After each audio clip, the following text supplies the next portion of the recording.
very top of Yud Gimel Amid Beis. Holding Yasvi Ukamrik. Again, they convened and they're saying all various halachos which were said by Ravasi after he had passed away. They're compiling them.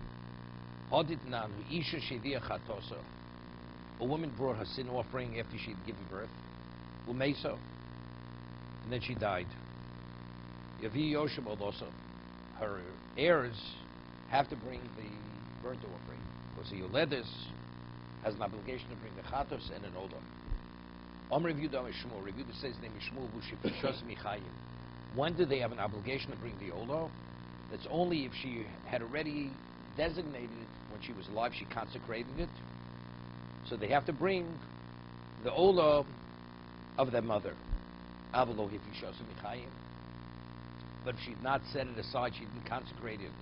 Michayim lo, although there's an estate, right? There was an estate left. They inherited their mother. Almost, evidently, we see Ksova Shibud Lavdoraisa, that the estate is not liened to that debt. The mother had a debt; she had to bring an Ola. But if Shibud Lavdoraisa, the Torah does not lien the property, does not lien the estate, so therefore they have no obligation. There's no lien on the property for the Ola. That's what we see clearly from Rabbi Yehuda, the name of Shmuel. Because they learned the case, when do they have an obligation to bring the Ola? That's only if the mother already had consecrated in her lifetime. Omer Rabasi, Omer Rabbi Yochanan, but Rabasi said over the name of Rabbi Yochanan, Afal Gav Shlo Ifishos Michayim. Even if she didn't set it aside when she was alive, she did not consecrate it. But there's an estate. Almost, evidently, we see Ksov Shibuda Havidoraisa, that the Torah liens the property for the obligation. So the property, the estate is liened to bring an Ola. That's what Ravasi had said to name Rabbi Yochanan.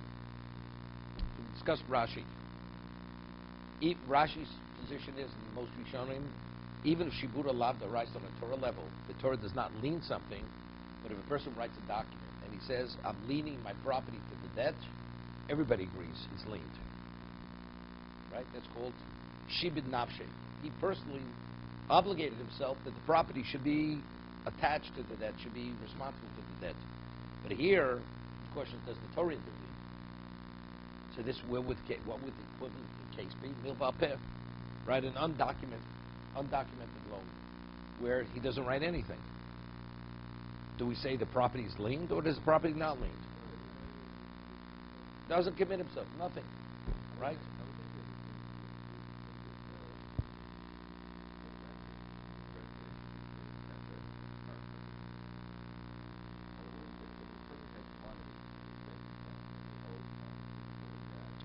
No, not making that differentiation. We're making differentiation whether it's a document or it's undocumented. I write in the document, all my assets are liened to this debt. Okay? Your property is liened, your movables are liened. Everything is liened. We're talking now on the Torah level. Rabbinically, there's another reason why you don't collect from the movables if they were sold off. Okay? Because, as we said, because the buyer has no way to know whether this movable is liened or not liened.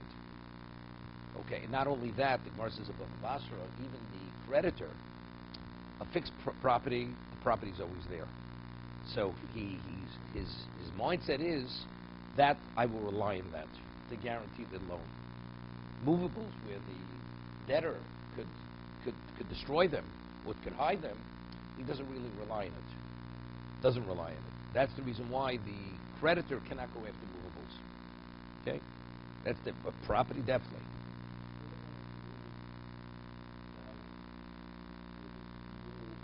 No, there's nothing to talk about, of course. So the heirs have no obligation to pay the mother's debt. No, definitely. Okay? Okay? So the Gemara asks a question. So that's the argument Ravasi, Rabbi Yochanan, and Shmuel. So Gemara asks about Pliyu B'chadazimno, but they argue elsewhere. Why do they have to argue two cases? What they argue it elsewhere. The first case is speaking of the woman who died. Does she have to set aside the Ola for the heirs to bring it or not? The Rabbi Shmuel Darmi Tavai Milva Per in a Gov Mini Yorshim V'lo Min Alukuchos. If you have an undocumented loan, you cannot collect from the heirs from the estate or from property that was sold off by the borrower. Undocumented. Because he didn't obligate himself, correct? Rabbi Yochanan Ishlokish Damri Tavayu. Rabbi Yochanan Ishlokish, both of them say, Milva Peh, Gov Mine Yorshim, Bein Min Lakuchos, that even a Milva Peh you can't collect from the heirs or from the buyers, the properties were sold off, because, evidently, what's the argument? If you, it's the Rabbi Yochanan Ishlokish holds Shibur Doraisa, that if it's liened, even though it's not documented, the person didn't personally obligate himself, it's irrelevant. The Torah liens the asset. So whether it's milva b'shtar, milva peh, it's undocumented, a non-documented loan, you could collect from the heirs and from the lukuchos. So what do they have to argue both cases? They argue the case of the woman who had given birth, whether she has to designate the olah, even if it's not designated, and the case of milva peh, it's the same argument, whether she would have the rights or she would have the rights.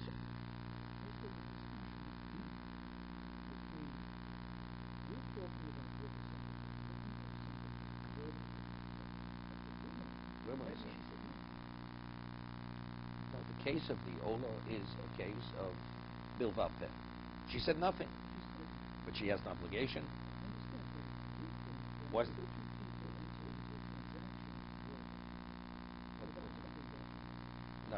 No. What's what difference? I said, could I borrow $100? Wait a second. Could I borrow $100? You agree, and you give me the $100. That's where it begins. That's where it ends. Is my property liened to that debt? No, that's the discussion of milva peh.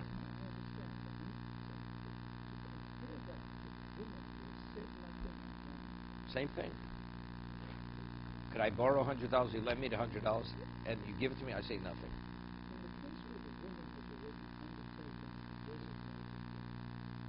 Okay. What about if she didn't designate the asset? Right. So the question is her property liened to that obligation?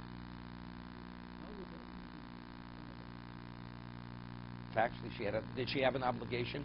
Did she have an obligation to bring her obligation? So when you borrow money, person doesn't understand when you borrow, you're supposed to pay back, right? That's this borrow. He borrows $100. He has no understanding. He has to pay back. Doesn't pay back. You borrow, your property is linked to that debt, regardless whether you know or not. It's irrelevant. You're a debtor. A debtor's property is linked to the debt. She's a debtor, whether she knows she has the obligation. She doesn't know that she has the obligation. If there's property, that property is linked to that debt of bringing the olah.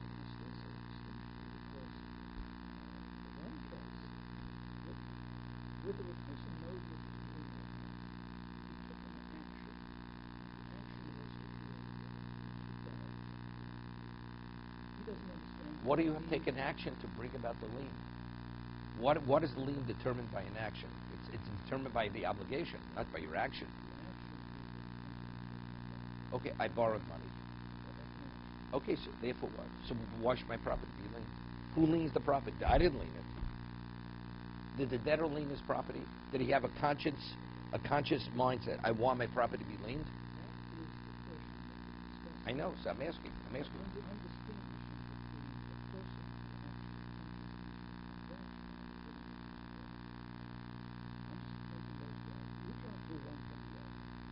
Seemingly they're the same. Why shouldn't they be the same? We're not chatos olah. We're going to the olah. The olah.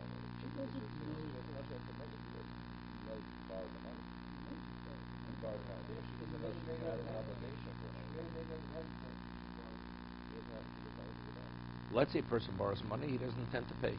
Is his asset. Let's factually. We're not making differentiation what his intention is. Let's say his intention is not to pay. The man is dishonest. He doesn't plan on paying. And now, because he plans on denying he ever borrowed it, but he doesn't realize the witnesses who had witnessed the loan. He tells somebody, I don't plan on paying this money that I'm borrowing. Wait.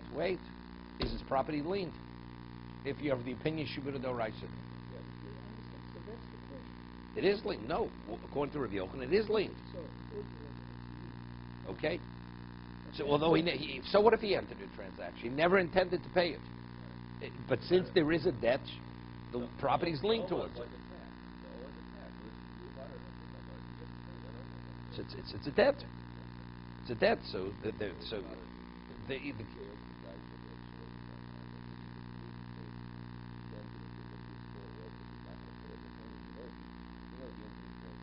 but why should that make a difference? Why should that make a difference? The Torah says that if there is a debt, you pay. Whether you entered a transaction or you didn't enter a transaction. A woman chooses to give birth, to become pregnant and give birth. The Torah says every woman who gives birth has to bring 2 korbanos, a chatos and an olah. It's irrelevant. The knowing is irrelevant.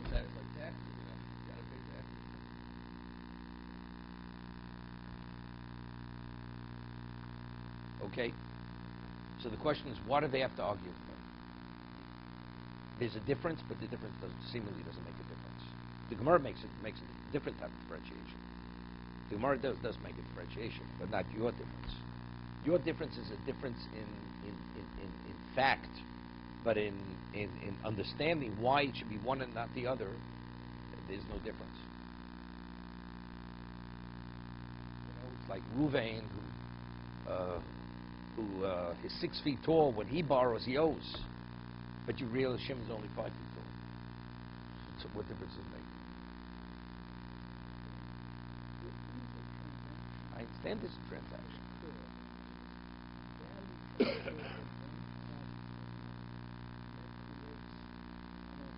No, I hear him.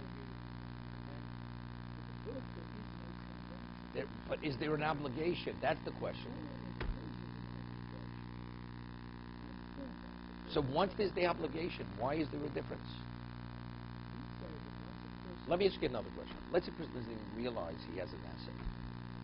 He inherited property, and he's unaware that he even inherited the property. And he enters into transaction, he borrows something. And later it's revealed that at the time of the loan, he had this property. Is the property linked, if you're of the opinion? Yes? So what does the entering the transaction have to do with that property that he was unaware that he even owned is linked to the property? The answer is, if there's a debt, the asset is linked. If actually he had an asset, although he was unaware that he even owned the asset at the time of the loan. So it's not determined by your mindset, because what I have is indebted to that debt. Okay.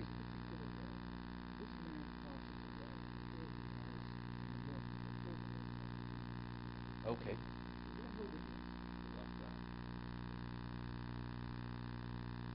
If a man, let's say he passed away 8 o'clock in the morning, and there was 3 hours before 8 o'clock he could have put on the tefillin,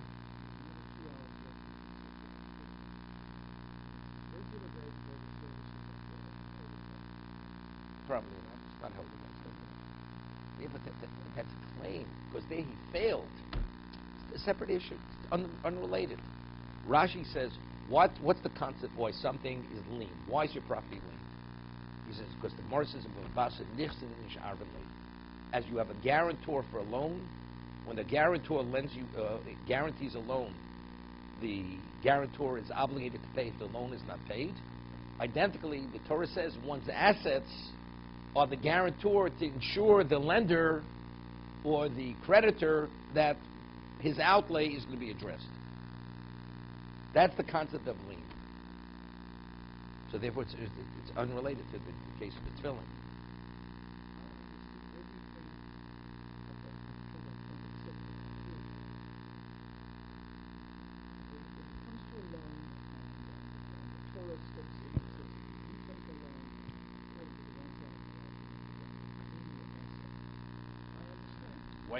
Why?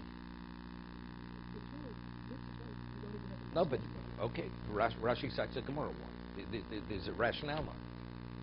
Because one's assets are responsible for his debts, to cover his debts.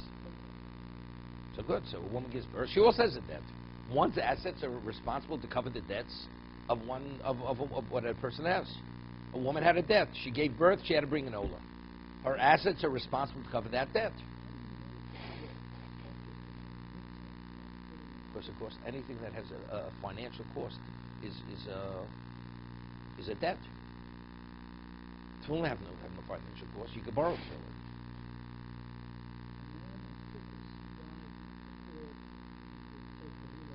Yeah, but that's a mitzvah shebegufa. That's a mitzvah shebegufa. Here, the older can be brought after the woman passed away to fulfill the mitzvah lulav. It's the person himself. So if he's no longer here, he has no obligation to make the lulav. Doesn't make a difference. Doesn't make a difference. Doesn't make a difference. Doesn't make a difference. No, because here it's different. Here it's her korban that's being brought. Here the person himself has to what's it? If I consecrate an olah, a third party brings it on my behalf. It's my olah being brought. But if a person didn't take the lulav and God forbid he passes away, nobody's able to take the lulav on his behalf. Only he could take the lulav. That's why the estate is not indebted to the lulav, to the cost of the lulav, because that has no relevance. The korban has relevance even after the person dies. Nothing. No, that's understood. It's hers. It has to be brought. I'll give you an example. Let's say a chatos. A chatos cannot be brought after a person, even if she designates it, cannot be brought after the person dies. So let's say she had an obligation to bring a chatos, and she had an estate, had assets. So the estate, the asset is indebted to the chatos. Okay? So if she doesn't want to bring a chatos, the bezdin will take the asset, sell it, and buy a chatos if she's alive. But if she dies, it's not relevant any longer, right? Wait. No, I'm saying, let's say she didn't set it aside. It can't be any better than she set it aside. If she sets it aside, we don't bring it. So that's like the lulav. The lulav could only be fulfilled or addressed if the person's alive. The person's not hearing the lulav. It's not relevant to lulav any longer. It's Hegdish. Should we say it dies? We let it die. It cannot be brought as a chatos. No. Torah says we don't want it. It was an obligation which can only be brought in the person's lifetime. Now that she's no longer alive, it cannot be brought any longer. No, it's consecrated. It's consecrated. They put it into a room and they just let it die.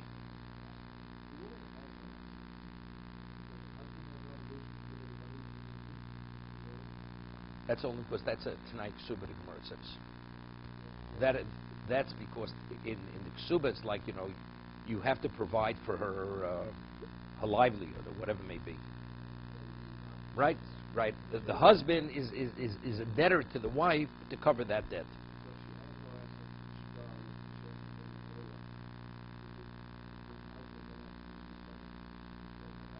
So then it would be similar to like a milva. It's like a milva bishtar, because it says in the Ksuba that he has an obligation to cover her. It's not simple. It's not. If he's alive, definitely he has to provide. But if he's not alive, to go after his estate, because it doesn't say explicitly in the Ksuba, he has to cover that.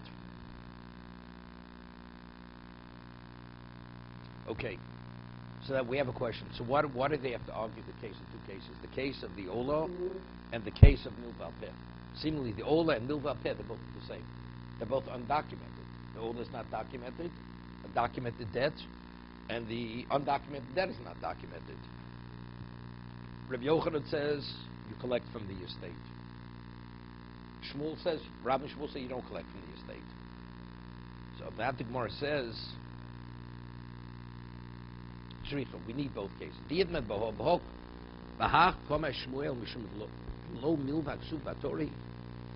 reason why you don't collect the undocumented loan is because it's not something explicit in Torah. The Torah doesn't obligate you. So we'll see Rashi in a minute. Meaning, if the Torah wouldn't have written it, I would understand. You borrow, you have an obligation to pay. You borrow, you're obligated. But if the Torah would not tell us that a woman, after she gives birth, has to bring an olah, would I say she has to bring an olah? It's only because the Torah says she must bring the olah. That's why, so I'd say, because the Torah says insists this has to be done and you wouldn't have done it on your own, therefore the Torah leans the property to that. But a milva peh, if you want it to be leaned, you can lean it yourself. The Torah is not going to lean it against your will. If you choose to lean it, to indebt the property to that, it's indebted. But if you choose not to, it's not.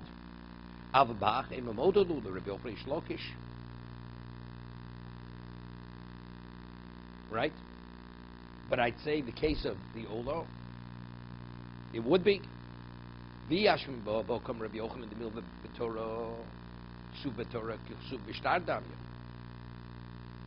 Rabbi Yochanan would agree to Shmuel, by Olo over there because that's explicit in Torah.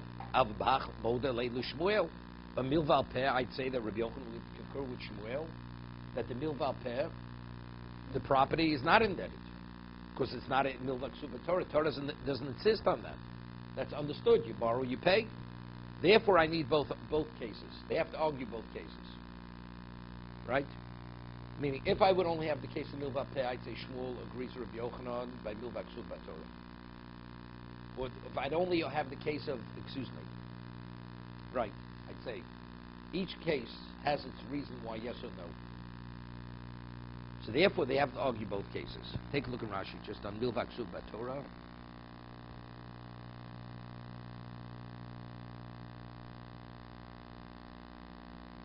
The love milk subtor lo huta lo levchovo me'is hamelech ela mi iske masa atzmo. It's something you initiated yourself. So if you initiate something yourself, if you want to obligate yourself, you should have written it into the document. You didn't. You left it undocumented. That's why it's not indebted. Avbach you led us the mitzvah melechi. Alei, there it's incumbent on the person because the king commanded you to do it. Ema chamira. I'd say that's much more stringent. Therefore, it's k'suv b'shtar. It's not your prerogative. It's not something you brought upon yourself. Okay? So what's the halacha? So according to Rabbi Yochanan, Shibud Doraisa, he doesn't differentiate between milva al peh and milva b'shtar. According to Shmuel, whether it's milva k'suv b'torah or not milva k'suv b'torah, doesn't make a difference. The estate is not obligated. But what's the halacha? Omar Rapapa Hilsa Milval Peh Gov Minei Yorshim.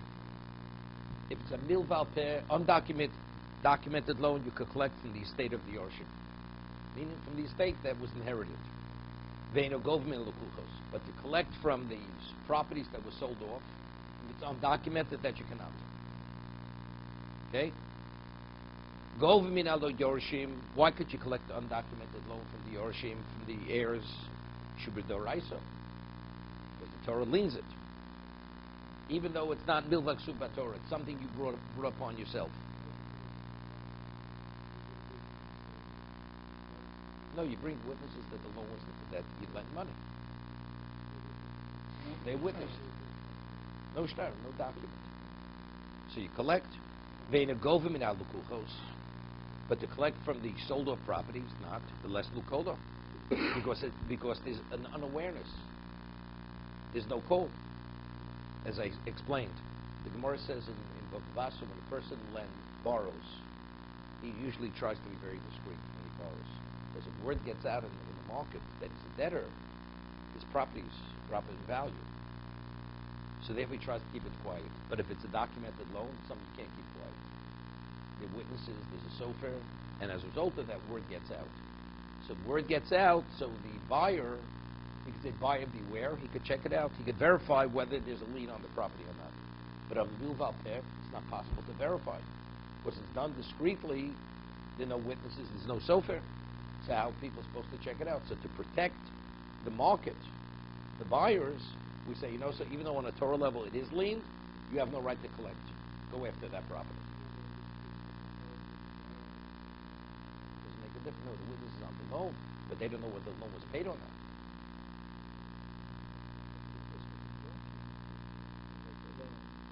You would collect, but everybody agrees there. Well, but even Shmuel agrees to that. That's what we said earlier. Because if a person wants to indebted himself through a document, he's indebted. He indebts the property. The property is indebted.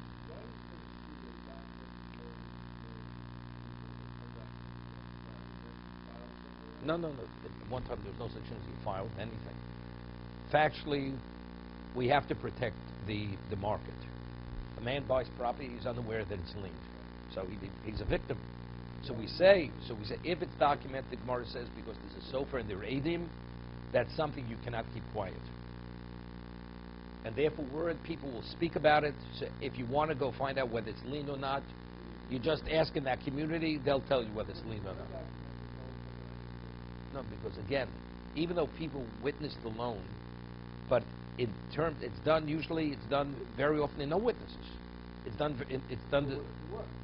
Doesn't make a difference. We don't make any differentiation. You have to have the sofer also.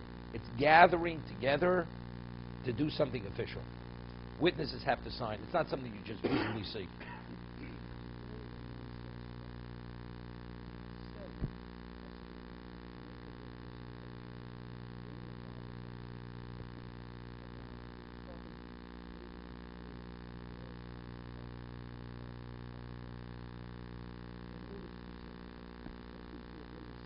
And if he's not honest. But when you buy a piece of property, that's usually innocent. But when you sell property, there's a title search. I understand, but you usually take insurance for that reason.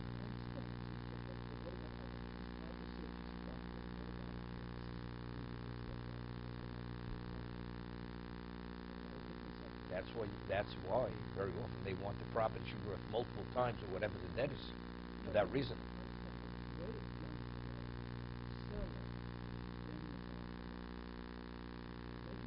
You mean the borrower, not the seller. Again, you want to go to a bank, borrow money. So they ask you if you have an asset. Buying property. Okay? That way, okay.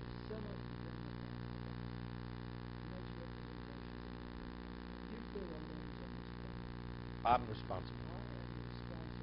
There's such a thing. We say that. That's called achrayus. He takes responsibility that he will fully reimburse the buyer for if anything should happen to the property.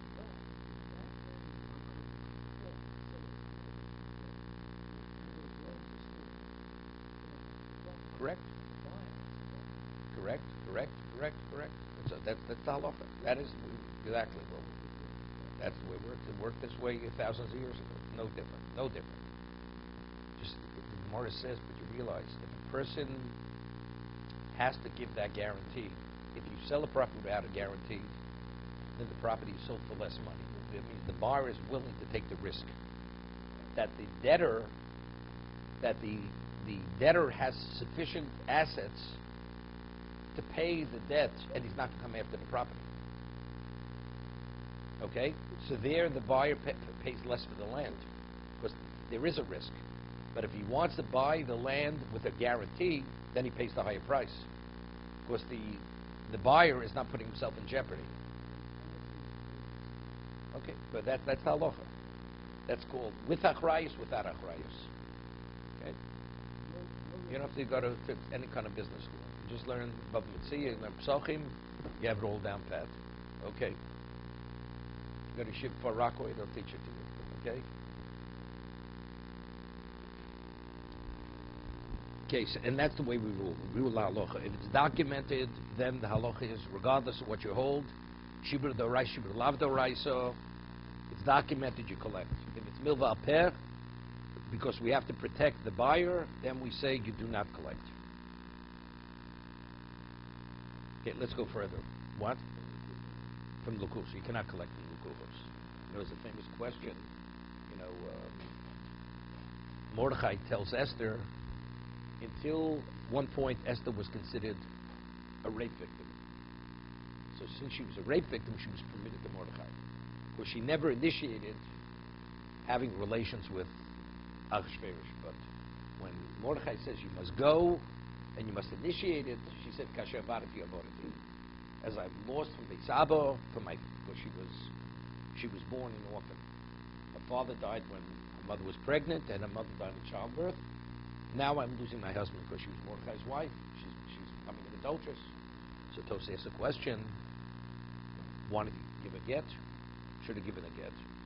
So Tosa says, because if a get, which requires a sofer and witnesses, word would get out, and it was the utmost importance it should remain a secret that she was a Jew, a Jewess. Therefore, he couldn't give her a get.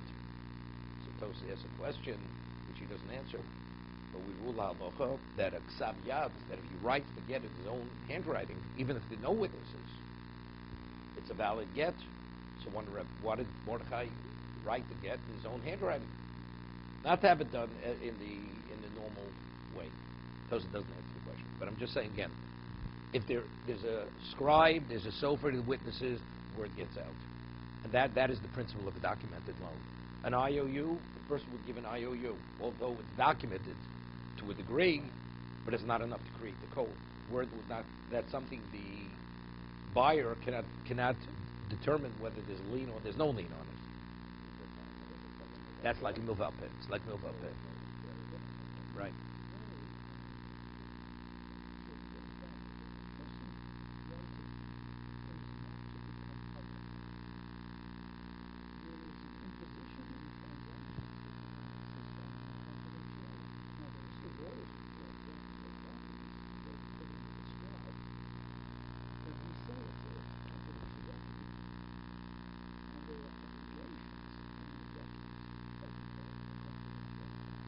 Okay. Right.